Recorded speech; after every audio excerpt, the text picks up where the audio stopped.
ada nggak sih orang yang kenal dirinya di sini nih? Ya gitu. Seringkali kita menanya sama ya orang lah. Mbak Kolbi ini kan gitu. Ketika saya nanya, kamu siapa? Jawabnya apa? Saya Kolbi. Enggak, saya nggak nanya nama kamu siapa? Bukan kamu siapa. Saya nggak nanya asal kamu siapa? Jawabnya lagi, saya di Bandung kerja di Bawaslu. Saya nggak nanya tugas kamu ini siapa? Ini ketika kamu siapa, nggak ada yang benar jawabannya. Saya nggak nanya nama kamu siapa, nggak nanya ibu kamu siapa, nggak nanya kerja kamu siapa. Saya nanya kamu siapa. Ternyata nggak ada yang tahu. Adapun yang kita lihat ini jasadnya, kan gitu. Orangnya putih, cantik, lucu ya. Terus iya, nah itu kan jasadnya, dan itu tidak mengidentifikasikan diri Anda kan gitu. Nah ini saya akan kembali kepada pemahaman tentang diri kita sendiri. Kita ini sebetulnya siapa? Ya karena zat manusia itu sendiri kan sesungguhnya ada di dalam diri kita. Jasad kita ini casing namanya, bungkus. Ya, hanya bungkus saja, dan bungkus ini sesungguhnya adalah fasilitas-fasilitas yang Allah berikan dari mulai mata, telinga, hidung, mulut, kaki, tangan, darah, jantung. Itu semuanya adalah sebagai fasilitas-fasilitas, sebagai kendaraan untuk diri kita yang kita tidak tahu, dan semuanya bekerja sesuai dengan perintah diri kita juga. Nah itulah makanya yang perlu kita ketahui bahwa sesungguhnya Allah ketika mengatakan wa idza sawaituhu wa nafakhtu fihi min ruhi, dan setelah bentuknya kusempurnakan, sudah ada mata, ada telinga, dalam artian begini, secara embriologinya bahwa ketika manusia itu sudah ada bentuk mata, bentuk tangan, jadi sudah memisah ya, udah 5 kelihatan, kelamin udah kelihatan laki perempuan. Itu menjelang usia kandungan itu 4 bulan, kata dokternya begitu. Artinya setelah bentuknya sempurna. Sebelum itu seperti apa? Zigot itu bentuknya, pernah makan bakso enggak? Nah, bentuk kita tuh dulunya itu bentuknya kayak bakso, kayak daging digiling, dikembelin, nggak ada bentuk apa-apa. Nah situlah sel-sel jantung berkembang perlahan-lahan. Itu ada bagian ini yang jadi telinga, ya yang jadi telinga, yang jadi mata, yang jadi kaki, semuanya baru setelah 4 bulan baru berbentuk manusia, gambar manusianya sudah kelihatan. Nah baru di situ Allah meniupkan wa nafakhtu fihi min ruhi, dan disitulah zat kita ada di situ. Yang disebut dengan roh itu adalah zat kita yang ada di dalam jasad ini. Jadi artinya sebelum kita dimasukkan ke dalam jasad ini, jasad kita yang masih nyambung nyawanya dengan nyawa ibu. Jadi kita belum punya roh, tapi kita makannya ya dari makan ibu. Nah setelah kita sudah dikasih nyawa, itu kita sudah independen, tetapi untuk makanan tetap melalui plasenta, melalui makanan ibu. Kalau ibunya makannya itu makan tempe, ya kita harusnya bukan tempe. Ibunya alkoholik, ya kitanya juga. Ibunya kegeberannya nonton dangdutan, nah kita juga ikut menikmati dangdutan. Nah buktinya begitu kita lahir, masih 3 tahun sekali mendengar dangdut kita bisa niru, karena sejak kecil mula kita makanya kenapa anak-anaknya musisi itu ya jadi musisi juga, sebab sejak dalamnya itu darahnya mengalir dengan musik itu sendiri. Seperti itulah kira-kira. Nah, jadi nanti komposisi kita itu seperti itu. Selanjutnya gimana? Ketika kita lahir ke dunia itu kita hanya dibekali dengan 2 insting, yaitu emosi juga hanya ada 2, yaitu suka, nyaman atau tidak nyaman. Kalau nyaman kita tidur, kalau tidak nyaman nangis, disusuin udah kenyang ya tidur lagi. Sekian minggu lamanya seperti itu, lalu baru mulai ada berkurang tidurnya dari 24 jam menjadi 23 jam, terus 22 jam, terus 20 jam, 18 jam, 15 jam, 12 jam, 8 jam. Makin tua lagi seperti saya ini ya tidurnya 6 jam, 4 jam sudah cukup. Tapi kalau usianya yang masih muda ya usia 8 jam. Kalau usianya masih 12 tahun ya 12 jam tidurnya. Jadi makin tua tidurnya berkurang. Nah, nanti dari insting itu sendiri kita di dalam menjalani kehidupan, di situ ada bagian-bagian penting dalam diri kita sendiri. Bahwa kisah setan iblis yang menggoda Adam itu kita sekalipun tidak mengerti, tapi kita bisa merasakan bahwa di dalam diri kita ini ada 2 insting, namanya insting of survive dan insting of destruction, kata Sigmund Freud. Artinya quwwah hasanah dan quwwah syirirah, ada malaikat, ada setan. Jadi kita juga cenderung untuk merusak, tapi cenderung juga kita untuk mempertahankan hidup. Buktinya apa? Kalau kita marah suka mecahin piring nggak? Banting pintu nggak? Sama istri suka nabok nggak? Nah, itu ada gitu. Jadi ada insting menghancurkan, insting mempertahankan hidup, insting of love, insting cinta kebencian. Itu di dalam diri kita itu semuanya ada. Nah, kemudian secara jasad kita sendiri ini perlu ada pengontrolan semuanya, karena dalam diri kita ada satu pertarungan yang tidak pernah berhenti sampai detik terakhir kita melepaskan nafas terakhir itu masih dalam pertempuran. Kalau orang cerita mah ketika nazar itu masih ada setan datang menggoda aku nih Tuhan. Kalau iya setuju sama Tuhan ya selesai sudah, memang suul khatimah akan gitu ya. Mudah-mudahan kita detik-detik terakhir jangan sampai kita kalah gitu.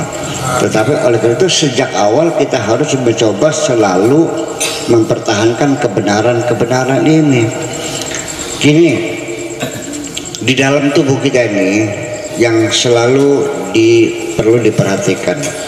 Pertama, pikiran kita. Artinya dalam hidup ini ada yang kita pikirkan, ada kesan, ada pengaruh, ya. Kemudian juga kita punya mulut, kita juga punya hati. Hati kita merasakan. Coba kita kontrol. Kapan hati kita menyimpan dendam? Kapan kita membenci orang? Kapan kita pernah menghasudi orang? Ada orang warungannya laris, kitanya marah. Pernah nggak? Ada nggak anak tetangga dilamar orang, kitanya tersinggung? Ada nggak anaknya teman bisa sekolah ke luar negeri, kamunya marah? Itu hasud namanya. Ada orang susah, kita ikut iba, ya, ada toleransi. Ada teman sakit kita datang ikut menyambanginya. Ada orang mati kita datang takziah. Ada orang bodoh ada. Itu semuanya adanya di dalam hati kita. Mulut kita apa? Semua pikiran-pikiran kita itu kan dikomunikasikan melalui mulut kita. Mulut kita akan menyatakan apa yang kita inginkan, apa yang kita pikirkan. Tetapi ada yang keempat, yaitu kebutuhan biologis kita. Perlu makan, perlu minum, ya kan gitu, perlu obat, perlu kawin, perlu ini, perlu ini. Banyak sekali, mungkin kalau itemnya kita kumpulin mungkin ribuan item kebutuhan kita ini. Semuanya harus memenuhi. Perut kepengen makan, dikirim ke otak, otak berpikir bagaimana cari duitnya, usahanya apa, bikin apa, dagang apa. Betul gitu nggak? Nanti kita dagang, ada hal-hal yang kesempatan kita curang, hati kita mengatakan jangan. Itu semuanya terjadi pertempuran yang sangat rumit sekali. Nah, kemudian pada dasarnya nanti ada namanya segitiga, yaitu dalam proses nanti ini semuanya lahir secara alami.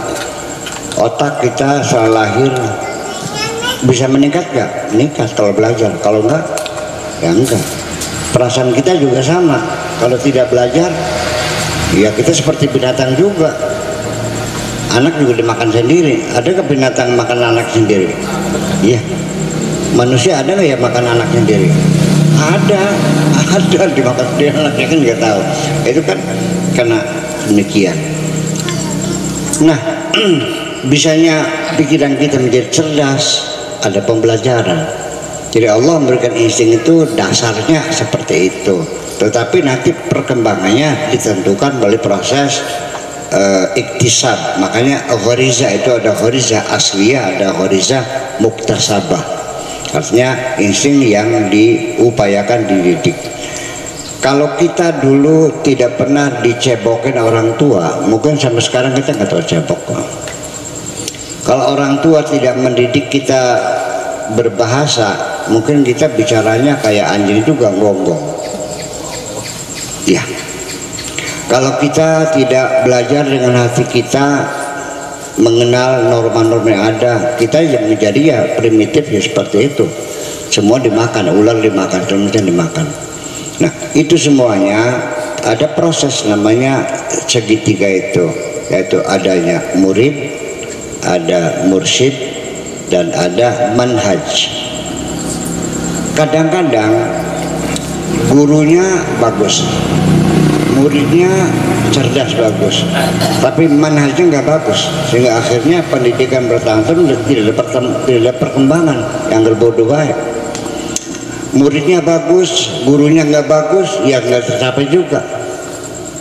Gurunya bagus, muridnya nggak bagus. Gurunya syekh, falim, alama dan sebagainya, muridnya on, tetap aja.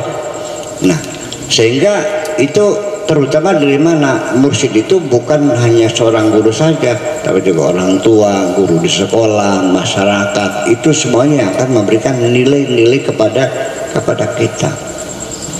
Nah, sehingga nanti dari mana datangnya kita, sumpamanya satu emosi saja, emosi kita rasa takut saja, kita bisa sadar, karena takut ini apa namanya, emosi inti ya, rasa takut dan kecewa itu. Yang lain mah anak buahnya itu. Ya, rasa takut itu nanti muncul ragu-ragu, cemas, bimbang, ya kan, curiga. Itu juga anak cucunya takut. Gitu. Rasa cemas ya, artinya ada marahnya, ada segala macam gitu. Sekarang saya ingin mengatakan begini, bahwa sejak kapan kita punya keberanian terhadap diri kita sendiri, ada percaya diri. Artinya begini, apakah itu tumbuh dengan sendirinya ataukah memang ada pengolahan kita sesungguhnya yang membuat kita ini apa namanya, rasa takut itu dari mana? waktu kita lahir jujur tidak pernah punya rasa takut. Waktu anak-anak kita masih bayi hanya satu ketakutan kita, takut jatuh. Ya, kalau sudah dia akan menangis kalau dia rasa takutnya pengen jatuh. Hanya satu, takut jatuh. Nah, setelah kita besar, lalu kita banyak yang kita takuti. Dari mana? Dari orang tua kita, dari masyarakat kita. Saya mau cerita dulu. Saya menemukan binatang di bawah tumpukan bata, buntutnya itu ngejengat gitu tuh. Gitu. Apa namanya? Kalajeng.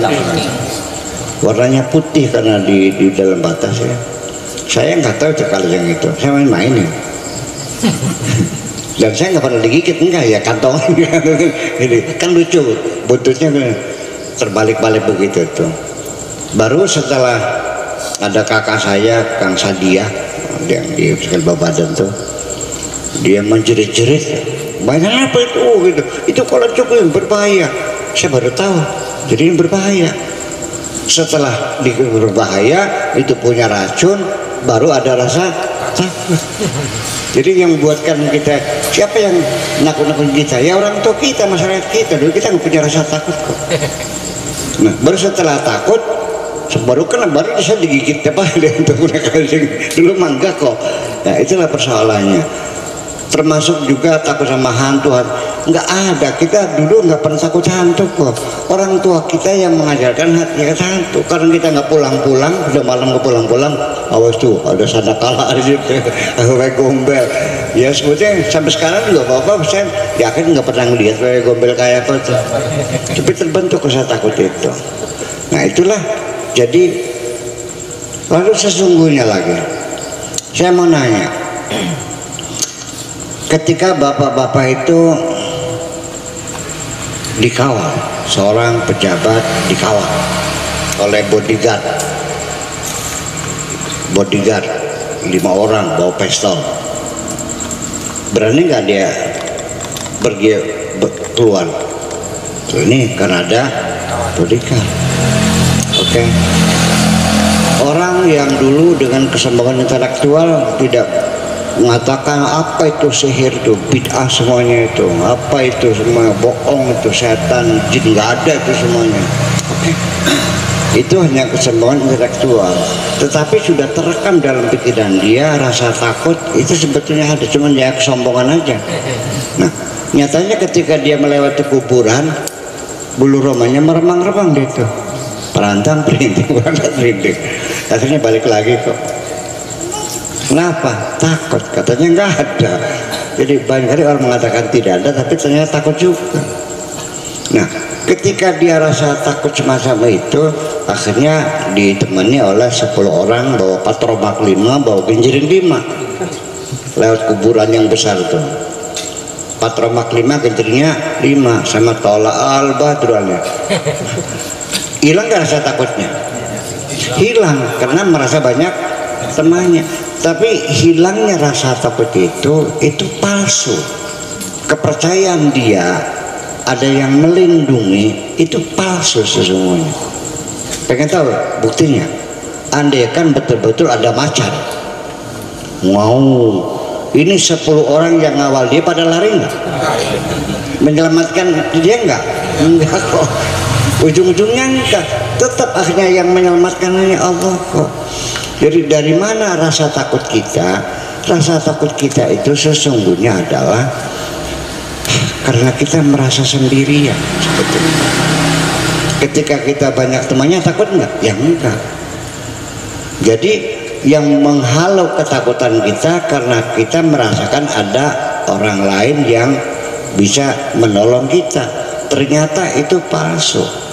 Nah makanya selagi kita masih meyakini bahwa kita tidak pernah sendirian di dunia ini, kita selalu bersama Allah yang menolong kita, yang membela kita, maka tidak mungkin fala khaufun alaihim walahum yahzanun.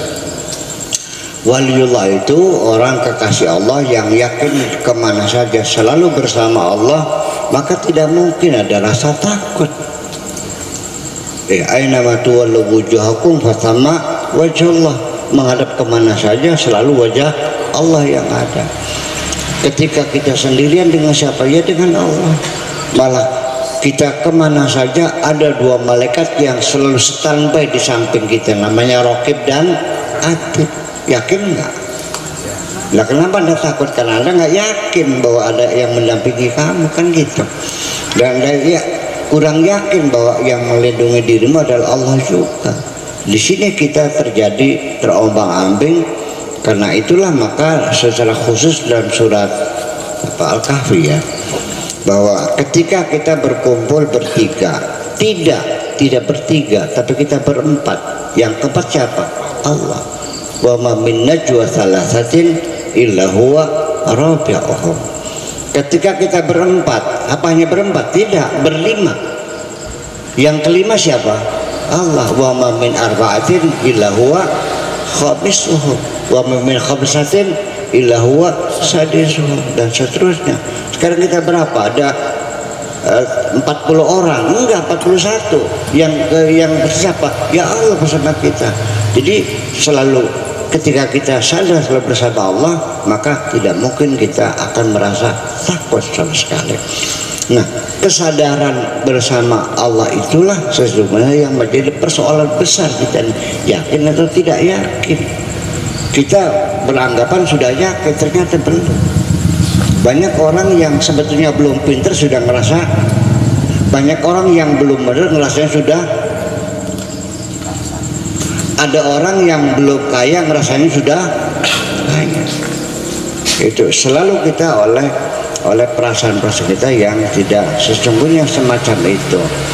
Makanya salah satu menjaga supaya kita dalam keadaan sehat dan stabil, makanya pikiran kita dikawal. Jangan dibiarkan pikiran kita berselancar ke situs-situs yang nggak benar. Mikirin bininya orang lain, ngapain? Mikirin mobilnya orang lain, ngapain? Ya kan? Kayak kurang gawe aja sih. Ya pikir aja rumah kamu sendiri. Ada orang tetangga bikin rumah bagus, dari mana duitnya ya? Masa dagang tempe aja rumahnya bagus itu? Ngapain mikir orang lain? Nggak usah mikirin, segera di off aja ya, di skip ya. Klik udah buang aja, ngapain gitu? Ya nanti bikin ya, bukan dilihat, di skip ad ya. Ya di klik buang aja adalah, jangan ke situ, ngapain mikirin, buang-buang waktu. Nah, pikiran kita yang bermacam-macam, kecurigaan, penasaran, pengen tahu, intervensi sama urusan orang lain. Begini, kita ini dalam menjaga pikiran kita dan perasaan kita seperti kita nonton bioskop. Pernah nonton bioskop? Orang nonton bioskop itu macam-macam tuh. Ada yang nonton bioskop dia masuk ke dalam cerita, larut dengan pikiran dan perasaannya. Ceritanya sedih, ikut nangis, betul nggak? Karena nonton sepak bola tuh, karena nendangnya kurang begitu, akhirnya mukul-mukul goblok seperti paling pintar sendiri, gitu. Kita larut dalam permainan itu. Ya, kita seperti kita menjadi pemain sendiri itu, ya kan begitu. Karena dia merengek-rengek meminta cinta gitu, ditolak, goblok, udah urusan apa ini? Kamu cantik kok, nggak usah ini banyak, udah ngantri loh, ikut komentar ini ngapain gitu. Itu bukan urusan kita kan gitu. Ada lagi yang nonton sama sekali tidak pernah masuk. Kenapa? Sambil makan kacang. Letak. Dia ya nonton ya tahu ceritanya, tapi dia tidak larut perasaan. Ya, oh cerita iya, terus ini oh ini. Enggak. Yang melakukannya itu lagi nangis, kita makan kacang aja. Ya kan? Yang kok baik gitu. Ada lagi yang separuh-paruh. Soalnya berangkatnya bawa pacar nih, sambil berpelukan, nggak tahu tuh. Nanti kadang-kadang ya dia nikmati pacarnya sendiri kan, pegang-pegang. Tapi nanti kita mendengarkan juga, nanti kadang-kadang itu larut. Tapi akhirnya sadar lagi. Jadi separuh masuk, separuh keluar gitu. Ada yang sama di luar, ada yang masuk seterusnya. Nah kita juga hidup begitu. Dalam menonton kehidupan ada orang yang larut, ikut dalam penderitaan orang lain. Tetangganya suaminya galak, mukulin istrinya, dia ikut marah. Urusan apa ini? Akhirnya datang, udah minta cerai aja. Kamu gimana sih suami itu? Loh, urusan apa kamu? Yang diri masih cinta aja. Malah si istri itu senang digebukin suaminya. Ada namanya itu mazhab sadisme. Dia merasa puas kalau dikasarin, malah kalau dia lus-lus dia nggak suka lus gitu, pengennya digebukin dulu gitu. Ada ya, iya, kita ikut campur larut. Nanti ada orang ya nggak ada, artinya orang susah itu. Kapan kamu merasa nyaman hidupnya? Selalu larut dalam penderitaan orang.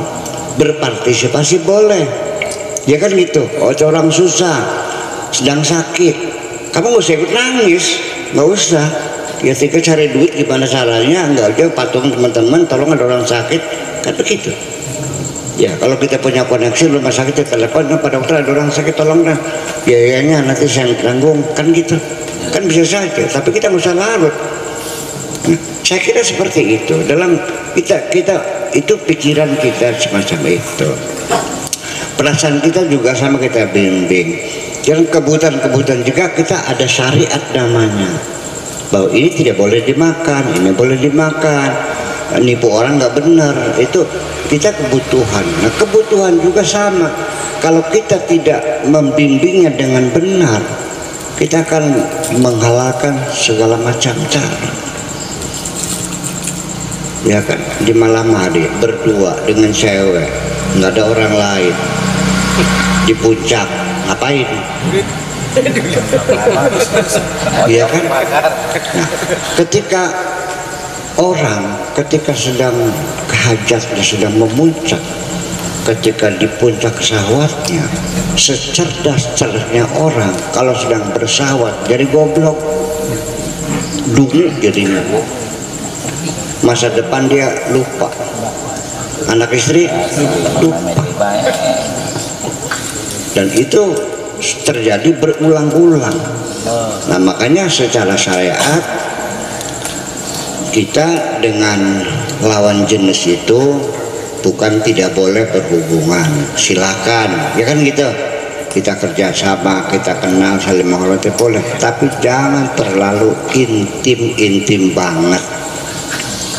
Ya, menjauh tidak juga, mendekat enggak juga. Yang penting jaga jarak. Jauh juga enggak, dekat juga enggak, tapi ada jarak psikologis. Makanya Al-Quran mengatakan bukan wala taznu, tapi wala taqrabul zina. Jangan mendekati perzinahan. Itu maksudnya jaga jarak. Karena apalagi anak-anak muda, saya yang sudah kiai, yang sudah tua juga, kalau seandainya itu kita tidak jaga jarak, sangat mungkin sekali saya juga terjerumus ketika berintim-intim dengan seorang perempuan yang cantik jelita, mana tahan. Tidak kuat. Nah makanya jaga jarak aja dah. Nah itulah, jadi itulah bahwa kita ini di dalam hidup dunia ini tidak semudah itu.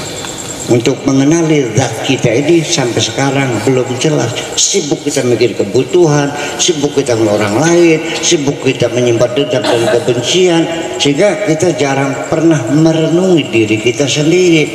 Nah, acara kita nanti di hutan 40 hari itu, kita ingin mengungkap sebetulnya kita ini siapa sebetulnya. Dan para ulamanya sekarang masih mempertanyakan nanti sholat Jumatnya di mana, kayak kacau begini. Nantinya bagaimana, hukumnya gimana, ngapain. Nah semua orang-orang itu kalau sudah mengenali siapa dirinya pasti akan jadi orang hebat dan pasti dia akan menjadi pembaharu. Dan semua orang-orang besar yang bisa merubah dunia umumnya keluar dari pertapaan. Percaya nggak? Percaya. Semua. Saya tidak yakin ada orang hebat bisa melakukan perubahan yang keluar dari diskotek, nggak mungkin. Semuanya keluar dari pertapaan. Nabi Muhammad keluar dari gua Hira, Nabi Musa turun dari gunung Tursina, Nabi Ibrahim dari padang pasir, Nabi Idris dari lautan, dari hutan, Nabi Khidir dari lautan, Soekarno dari Digul, ya, Nabi Yusuf dari penjara, sama. Jadi Nabi Yusuf dan Bung Karno dan pemimpin yang lain, apa Napoleon Bonaparte, apa Alexander the Great, itu juga sama. Uzlah sukarela atau uzlah dipaksa? Rela. Nabi Yusuf memilih dipaksa. Qala asijnu ahabbu ilayya mimma lumtunani. Lebih baik aku masuk penjara saja, di penjara dia nyaman kok. Itu. Jadi dipaksa. Nah itulah makanya kita ke depan perlu banyak merenungi diri kita sendiri. Cobalah kita dalam hidup ini jangan kepengen tahu orang lain, jangan kepengen tahu. Cobalah munculkan kepengen tahu tentang dirimu sendiri.